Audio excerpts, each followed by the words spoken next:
What is up you guys? Welcome back to my YouTube channel. Hari ini collab sama Cheryl. Dia lagi butuh kelinci percobaan untuk makeup Halloween, dan gua nggak mau dimanfaatin gitu aja. Jadi gua manfaatin dia balik untuk bikin konten review buku bertema Halloween. Yeay!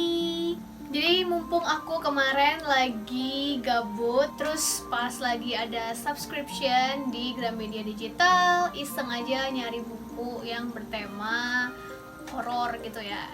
I'm not an avid reader of horror stories, gue orangnya parnoan. Jadi gue berusaha mencari horor yang kelihatannya tidak semenyeramkan itu, yang gue masih bisa handle gitu. Dan pilihan gue jatuh kepada seri Jangan Dikliknya Lexi Su. Gue udah berapa kali baca seri buatan Lexi Su sebelumnya, kayak Johan series, Omen series, dan Dark series. Jujur gue Johan sama Omen series tuh gue cukup menikmati sekali ceritanya. Gue suka plotnya, gue suka karakternya. Of course ada beberapa hal yang gue harus kayak use my suspension of logic supaya gue nggak terlalu mempertanyakan segala sesuatunya, supaya gue lebih bisa enjoy ceritanya gitu ya. But I quite enjoy them. Ceritanya tuh kayak creepy tapi masih enjoyable dan membuat gue penasaran kelanjutan ceritanya kayak gimana. Sedangkan kalau Dark series itu gue plotnya oke lah, tapi gue kurang suka sama karakternya. Karena menurut gue 5 cowok yang ada di situ tuh kayak mirip-mirip semua. Gue paling males ngafalin tokoh yang sedemikian banyak. Terus mereka nggak punya karakteristik yang menonjol antara satu dengan yang lain. Jadi gue kadang suka bingung nih siapa sih tadi ini namanya gitu. Beda sama seri sebelumnya, kalau yang Jangan Diklik ini lebih ada aspek horornya, ada makhluk goibnya. Kalau yang sebelumnya lebih kayak thriller-thriller gitu kan. So it's very suitable for Spooktober or Halloween. Seri ini terdiri dari 3 buku so far, tapi itu belum beres ya serinya, belum tamat. Nggak tahu tuh bakal ada berapa buku. Tapi dari 3 buku ini, I have mixed feelings about it. Kita mulai dari pembahasan buku pertama kali ya, yang Rahasia Ayu. Rahasia Ayu ini bercerita tentang seorang cewek bernama Ayu. Dia tuh gak punya kemampuan spesial dalam bidang akademik maupun olahraga. Jadi waktu lagi ada acara pekan olahraga sekolah gitu, dia memilih untuk menyendiri di perpustakaan untuk baca buku. Nah, waktu dia menyendiri itu, masuklah sebuah SMS spam. Ayo klik di jangandiklik.net. Kalau gua nggak salah kayak gitu isinya. Ya reverse psychology lah ya. Lu jangan diklik.net, ya malah makin pingin ngeklik dong. Setelah diklik, ternyata langsung ngedownload aplikasi gitu, aplikasi Jangan Diklik. Dan aplikasinya nggak bisa dihapus karena dia kayak jadi satu sama operating system HP-nya. Jadi kalau misalkan mau hapus aplikasinya, lu harus hapus data se-HP. Kayak lu ngeformat ulang HP lu gitu. Nah, udah kepalang basah nih, udah terlanjur ngedownload aplikasinya kan. Ayu akhirnya buka aplikasinya dan ngecek isinya apa sih gitu. Ternyata aplikasi Jangan Diklik ini isinya kayak entry block. Anehnya sudah ada entry di dalam aplikasi itu, padahal Ayu baru download. Dia pun mulai ngebuka entry dari yang paling jadul ya, yang paling lama. Dan ternyata itu adalah buku harian Leoni, temen dia yang tahun lalu bunuh diri di acara pekan olahraga sekolah. Di buku harian itu, Leoni mengungkapkan rasa sebelnya dia sama orang-orang yang ngebully dia dan ngejahatin dia selama dia hidup. Dan di situ dia juga menjelaskan keinginan dia untuk ngebunuh orang-orang itu dengan cara-cara yang spesifik. Right after dia selesai baca entry awal-awalnya Leoni, langsung kejadian ada temen dia yang meninggal dengan cara yang sama persis yang diinginkan Leoni di buku harian itu. Terus saya juga lihat ada sosok hantunya Leoni yang bergentayangan di sekolah itu. langsung clear lah ya. Berarti misinya si Ayu adalah mencegah supaya hantunya Leoni nggak membunuh teman-temannya. Di sepertiga awal ceritanya itu creepy banget sumpah. Gue merasa tegang baca ceritanya, dan gue tuh langsung kayak semangat gitu, excited pengen tahu lanjutannya kayak gimana. Tapi sialnya di 2/3 ke belakang, sumpah aspek horornya tuh blend banget. I'll explain why. Jadi di bagian sepertiga awal tuh hantunya Leoni tuh kayak on a rampage gitu sumpah. Dia kayak ngebut langsung dalam 1 hari tuh dia berusaha ngebunuh 3 orang sekaligus. Karena pace-nya cepet kan, jadi tegang kan gue. Tapi setelah ngebunuh 3 orang itu ada jeda yang agak panjang untuk Leoni ngincer korban berikutnya. Terus jeda yang panjang itu diisi dengan Rex dan Ayu. Jadi Rex ini cowok yang mantan sahabatnya Ayu gitu. Terus dia percaya sama Ayu soal aplikasi jangan diklik ini dan soal hantu Leoni. Fokusnya lebih ke Rex sama Ayu yang trying to figure out kenapa Leoni udah mati tapi kok punya power untuk ngebunuh-bunuhin orang. Nah, di situ tuh si Lexisu menjelaskan soal world building aplikasi jangan diklik ini. Cuman during the explanation and the investigation, gue merasa banyak adegan gak penting antara Rex dan Ayu. Gue ngerti Lexi pengen mereka bonding dan memang mereka ada kayak love story-nya di situ. Tapi gue gak tahu kenapa justru bonding time mereka yang terlalu lama dan terlalu menye-menye itu membuat aspek spooky-nya jadi agak berkurang. Setelah itu yang membuat spooky-nya hilang lagi adalah si Leoni yang bisa ngomong sama Ayu dan menyentuh Ayu. Dia kan makhluk goib ya. Jadi kayak kok lu bisa pegang Ayu gitu. Itu satu. Kedua, gue juga merasa aneh. Dia kan makhluk halus, punya kekuatan supranatural yang begitu besar dan dia tembus pandang gitu. Tapi kenapa dia malah bikin deal sama Ayu, nyuruh Ayu untuk bantuin dia bunuh Rex? Emang bisa apa Ayu gitu? Menurut gue, Leoni is more than capable to kill Rex with her own 2 hands. Ini tuh kayak kelihatan gitu plotnya sengaja dipanjang-panjangin dan gue sebel banget baca yang kayak gitu. Terus si Leoni tuh kayak sempat ngomong ke Ayu bahwa dia pengen Ayu menolak Rex seperti dulu Rex menolak Leoni. So dia pengen Rex mengalami rasa sakit penolakan yang dulu dia rasakan.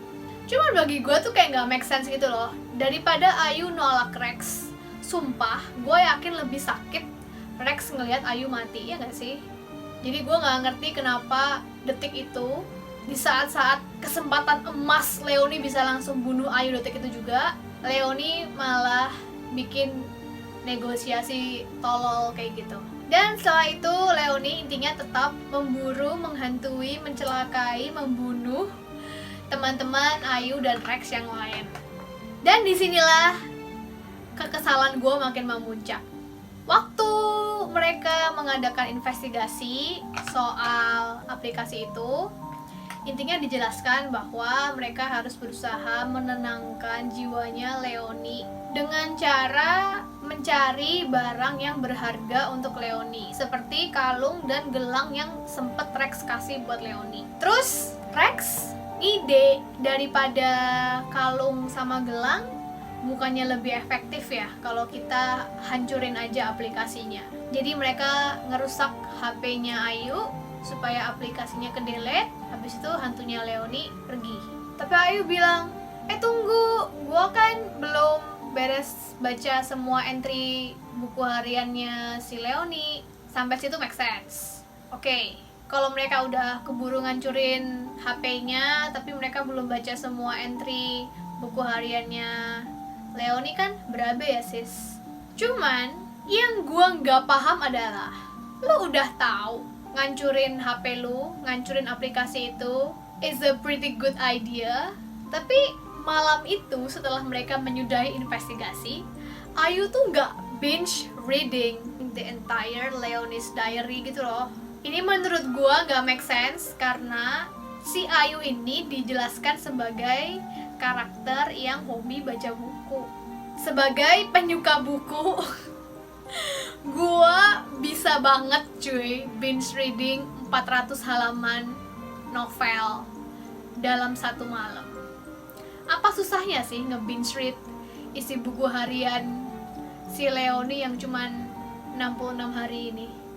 Again, gue merasa penulisnya nge-drag out plotnya karena dia perlu memenuhi kuota halaman novelnya. Beda ceritanya kalau Ayu ini diceritakan sebagai karakter yang biasa-biasa aja di sekolah karena dia punya learning difficulties like dyslexia.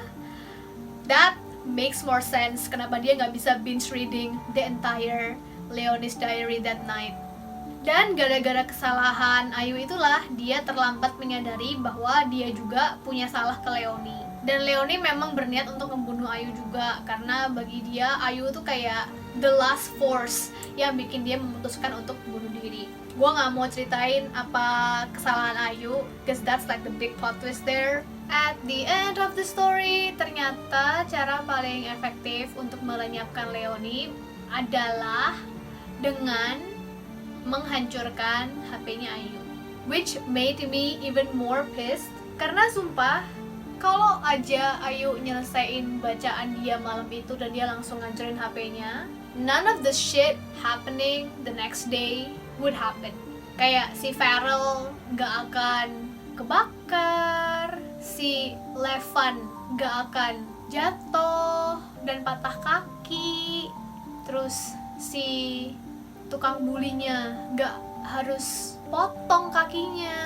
So basically the whole catastrophe yang terjadi keesokan harinya itu semua salah Ayu karena dia gak binge reading Leonie's Diary. Ini tuh kayak penyelesaian yang super cetek untuk cerita yang sudah sedemikian panjang gue baca. Jadi gue sedikit kecewa dengan resolusi konfliknya yang ternyata begitu mudah, bahkan sudah sempat tercetus di bagian awal-awal cerita banget gitu. Dan lastly, yang bikin gue iu banget sama cerita ini adalah Leonie's bullshit monologue at the ending. Biasalah ya, jadi dia kayak udah mau lenyap gitu kan, mau naik ke alam baka. Terus dia kayak sok-sok menyesal gitu, udah balas dendam. Dia kayak say sorry, dia pengen happy, dia nggak mau tersiksa oleh dendam lagi, dia pengen yang lain juga maafin dia karena udah menyakiti mereka gitu. What a bullshit ending. Kayak I prefer her to just gone back to the hell like she's supposed to, daripada dia ngoceh-ngoceh rambling bullshit gak jelas kayak gitu. So freaking cringy. Jadi udah mood spooky-nya hancur, makinlah tuh hilang dengan faktor drama-drama yang gak perlu dari Leonie. Gue mulai bosen sih sama karakternya yang gitu-gitu lagi, dengan dinamika yang juga gitu-gitu lagi. Tapi masih bearable lah. Makanya gue kasih Rahasia Ayu ini 3 bintang di Goodreads. You can read my review di Goodreads. Langsung buka aja di profile gua goodreads.com/sarakrisenka. Cuman itu dalam bahasa Inggris ya guys. Kalau review bahasa Indonesia cuma ada di BookTube gua. Lanjut, buku kedua, Ketika Sukma Terjaga. Ini collaboration work between Dadan Erlangga dan Lexi Su. Oh by the way, Dadan Erlangga like my review on Goodreads. Anyways, Ketika Sukma Terjaga bercerita tentang Rena, cewek yang baru sadar dari kecelakaan dan dia mengalami amnesia. Ternyata waktu kecelakaan tuh dia nggak seorang diri, dia juga sama temennya namanya Sukma. Nah, dia udah sadar tapi dia amnesia, sedangkan Sukma masih dalam kondisi koma. Karena dia amnesia, dia cuman bisa inget potongan-potongan memori gitu yang gak lengkap, dan dia cuman bisa tahu kondisi dia dari mamanya. Menurut mamanya, dia itu anak yang baik-baik, jago nulis, populer di sekolah, punya keluarga yang bahagia. Namun, selidik punya selidik, ternyata hidupnya Rena gak seindah itu. Keluarga dia bermasalah, mama papanya berantem, dia gak deket sama kakaknya lebih suka keluyuran di luar rumah daripada stay di rumah. dia punya pacar tapi dia tidak merasa serak sama pacarnya. Katanya dia populer di sekolah, tapi ternyata waktu dia balik ke sekolah dia dibenci sama teman-teman sekolahnya. Katanya dia penulis yang hebat, tapi dia dituduh plagiarisme. Pokoknya hidup dia kayak porak-poranda banget. Jadi kita sebagai reader juga diajak untuk bertanya-tanya dan mengungkap apa sih sebenarnya dosa Rena sebelum kecelakaan itu terjadi. Gua nggak mau spill dosanya Rena apa, silakan baca sendiri. Tapi intinya gitu. Cukup menjelaskan gak tuh ekspresinya? Sampah sih Rena. Tapi yang lebih plot twistnya lagi, ternyata Rena adalah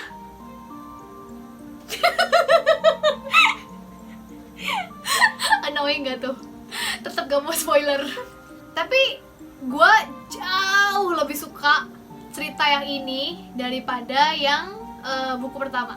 There are so many plot twists in this book, dan plot twistnya gak ketebak. Mungkin karena gue juga jarang baca buku bergenre horor kali ya, jadi gue nggak bisa nebak plot twistnya. Akhirnya cuy, Sarah bisa menikmati plot twist. Biasanya gue selalu berhasil menebak plot twist sebelum waktunya. Ceritanya seru, sensasi thrillernya dapet, sensasi horornya balik lagi kayak buku pertama. Sepertiga awal very spooky, tapi habis itu bland, dan baru agak menarik lagi di bagian ending-ending. Karena ceritanya lebih menarik, nggak ketebak, karakter-karakternya juga lebih kuat di sini. I rated this book 4 star on my Goodreads. Rawr. Aside from the plot, ada satu hal mengenai rules world buildingnya yang agak mengganggu gua waktu gua baca buku kedua ini, yaitu tentang aktivasi apps-nya. Jadi di buku pertama diceritain bahwa pemilik apps-nya itu udah mati. Dia memberikan jiwanya dan kekuatan supranatural yang dia miliki ke apps itu untuk mewujudkan keinginan Leonie. Dan ceritanya si apps itu tuh belum di open ke publik. Jadi waktu itu yang make cuma Leonie doang. Now that the phone is broken, apps-nya hilang, Leonie udah naik ke alam baka. Gue nggak ngerti gimana caranya kok bisa apps itu masih ada gitu. Kamu gambar bulu mata bawahnya panjang banget ya? Enggak kok, nggak sepanjang itu. Wait, let me check. Oh iya, rasanya tuh kayak dia kayak kegambarnya kayak sampai sini tuh nggak? Tapi ternyata cuma segitu doang, semprot. Takut ya ngecek, takut di prank kayak waktu itu Alice Rainbow. Iya sumpah jalan. Out of topic sedikit, pernah lagi apa tuh ulang tahun ya? Iya. Cheryl kan mau nge-makeupin aku, terus dia nanya, Kak alisnya mau diwarnain apa? Karena pertanyaan itu bodoh banget menurut gua. Apalagi kalau bukan coklat atau hitam, coba ngapa dia nanya? Gua jawab lah, rainbow. Terus gua main HP sambil dia nge-makeupin gua, and you know what? She really painted my eyebrows in rainbow color. Sejak saat itu gue punya trust issues sama Cheryl. Bahkan waktu dia mau nge-makeupin Halloween ini, gue sempet nggak mau gitu karena gue takut dia akan nge-prank gue. Tahu-tahu gue dibikin apa gitu kan. Jadi kalau di makeupin sama Cheryl harus dicek. Every step of the way I need to check to make sure gue nggak di-prank. Lanjut ya. Di buku kedua ini sempet dijelasin sekilas kayak the reason why aplikasi ini masih bisa berjalan meskipun makernya udah mati.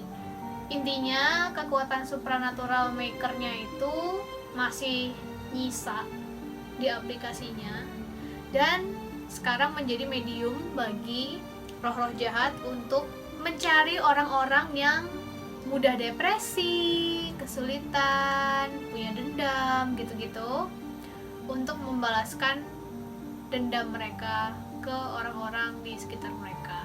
Cuman sampai titik ini tuh gue masih agak skeptis gitu loh, karena supernatural energy, tersisa oke lah. Tapi masa sih roh jahat ngerti teknologi? Itu tuh kayak aneh banget menurut gua. I wrote it on my review. Terus setelah aku nulis reviewnya, aku baca buku ketiga kan. Dan di buku ketiga tuh kayak ada petunjuk seakan-akan ada manusia yang sengaja mengaktifkan aplikasi ini lagi. Tapi itu cuma disebutin sekilas doang gitu di buku ketiga. Jadi so far sih gue nggak tahu ya apakah keanehan yang gue temukan itu sebenarnya adalah sebuah foreshadow untuk seri-seri selanjutnya, entahlah. Tapi kalau sampai gue bener, gue merasa pinter sih, fix. Lanjut, buku ketiga, Surat untuk Hera. Buku ini bercerita tentang Hera yang ceritanya anak yatim piatu, terus dia terpaksa tinggal sama keluarga sepupunya Safira. Cuman setelah tinggal bareng, awalnya Safira tuh kayak seneng gitu kan, ada Hera, dan dia kayak berniat menghibur Hera gitu karena udah kehilangan orang tuanya. Tapi setelah tinggal bareng, Safira merasa tersaingi dengan kehadiran Hera. Dia merasa Hera itu pintar tanpa berusaha, populer tanpa berusaha, dan dia akhirnya bunuh diri gara-gara Hera. Sama dengan dua buku sebelumnya, Hera mendapatkan SMS jangan diklik.net itu. Terus dia baca entry-nya, ternyata Safira nulis surat di situ untuk dia, mamanya, Wiwi, dan Nancy. Jadi Wiwi dan Nancy ini kayak teman SMA-nya Safira. Tapi surat buat Hera itu jumlahnya jauh lebih banyak daripada surat buat Tante Hilda, Wiwi, ataupun Nancy. Setelah dia ngeinstall aplikasi jangan diklik.net itu, dia bisa ngelihat hantunya Safira. Dan hantunya Safira ini actively trying to kill her. Ternyata nggak cuma dia yang bisa ngelihat hantunya Safira, tapi teman sekolah dia, anak indigo gitu, namanya Devon, cowok, dia juga bisa ngelihat hantunya Safira. Terus Devon ini bantu melindungin Hera dengan cara dia kayak kasih batu ajaib gitu, kayak batu jimat gitu buat si Hera. Jadi kalau Hera pegang batu itu, Safira tuh nggak bisa deket-deket, dia mental. Tapi gara-gara Safira nggak bisa mencelakai Hera, Safira akhirnya mencelakai teman-teman sekitar Hera. Dia sampai sempat ngerasukin Devon, terus bikin Devon kayak berusaha untuk ngebunuh Hera. Dia juga sempat merasuki, lupa, ada satu cewek gitulah pokoknya yang dia kayak love rival-nya si Hera ini. Dia buat cewek ini kayak pura-pura mau bunuh diri dari lantai 3 atau lantai 2 gedung sekolah. Dan sebelum bunuh diri tuh dia kayak monolog gimana dia menyesal sudah menyakiti Hera, tapi kalau Hera nggak bisa maafin dan pengen dia bunuh diri, ya udah dia akan menuruti itu. Jadi kayak waktu dia monolog itu, monolog dia tuh didengar sama semua teman-teman sekolah, sama guru-guru di sekolah. Jadi Hera tuh dikira ngebully cewek ini gitu, padahal si cewek ini ya dia dirasukin sama hantunya Safira. Pokoknya gara-gara insiden mau bunuh diri ini, Hera tuh jadi dapet masalah. Dia dipanggil guru, dituduh bullying, terus dia juga dijauhin teman-temannya. Tapi akhirnya setelah kerja sama Devon, terus Devon juga nanya sama teman indigonya yang namanya Joseph, akhirnya mereka tiba pada kesimpulan bahwa mereka harus menghancurkan HP-nya Safira. Karena Safira tuh dapat kekuatan black magic, kekuatan supernatural yang sebegitu besar itu karena entry-entry dia yang penuh dendam di HP dia. Jadi mereka harus hancurin HP-nya Safira. Nah, menurut gua buku ketiga ini formulanya sama kayak buku pertama. Jadi gua bosen bacanya. Samanya tuh kayak literally sama banget. Mulai dari karakter, gua nggak ngerti what is it with Lexi Sue and a bully male lead dalam cerita dia di seri Jangan Diklik ini. Kayak di buku pertama, Rex itu digambarkan sebagai tukang bully yang dia basically ngebully Ayu karena dia suka sama Ayu tapi Ayunya nggak respon. Dia digambarkan sebagai cowok yang badannya gede dan ganteng. Terus Di buku ketiga, si Max itu juga tipe cowok yang serupa dengan Rex. Gede, tukang bully, cepet banget marah, dikit-dikit langsung main tonjok. Gue menduga Lexis itu butuh karakter cowok yang buff, berotot, dan jago berantem gitu, supaya mereka bisa bertahan melawan serangan makhluk halus, makhluk goib gitu ya. But still though, it's getting too repetitive, it's so freaking boring. Terus formula plotnya juga sama lagi gitu ya. Basically mereka berusaha mencegah supaya si hantunya ini tidak mencelakai orang-orang di sekitarnya gitu. Bedanya Saphira lebih kuat dikit aja daripada Leonie. Jadi kayak dia bisa merasuki orang lain. Terus waktu HP-nya dibuang, ternyata Saphiranya nggak lenyap. Cuman jadi nggak bisa mondar-mandir seenak udel dia gitu. But you know, it's basically the same. I was so bored reading this book, saking bosennya. Bahkan di part yang harusnya menyentuh hati, ketika Tante Hilda dan Saphira kayak ada momen untuk ngobrol heart to heart gitu, asli gue nggak tersentuh sama sekali. Padahal biasanya gue tuh tipe orang yang gampang tersentuh kalau udah ada scene soal keluarga gitu ya. Tapi this time, gue nggak pengen nangis, I just feel nothing. So I rated this book worse than the first book. I rated this 2 stars. I'm so sorry. What's the point of reading gitu kalau formula ceritanya bakal itu lagi? I look so scary. Muka gue biasanya udah horor, apalagi dibuat seperti ini. Tapi mending lah kalau muka bare face tuh kayak ugly kind of horror. Kalau ini masih kayak pretty kind of horror.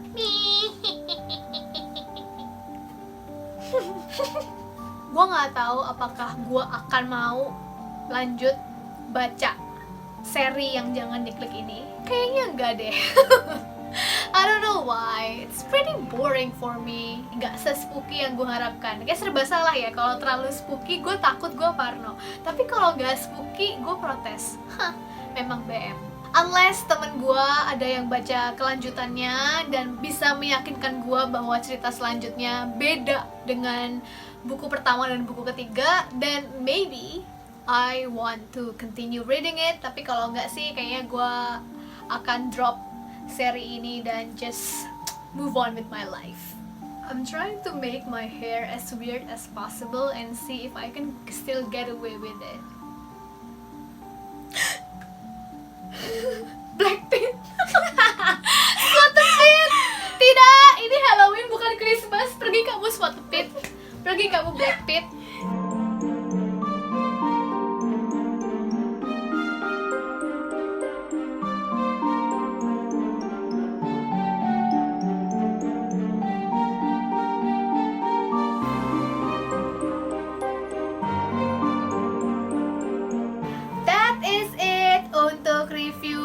Yang bertema Halloween dan makeup Halloween.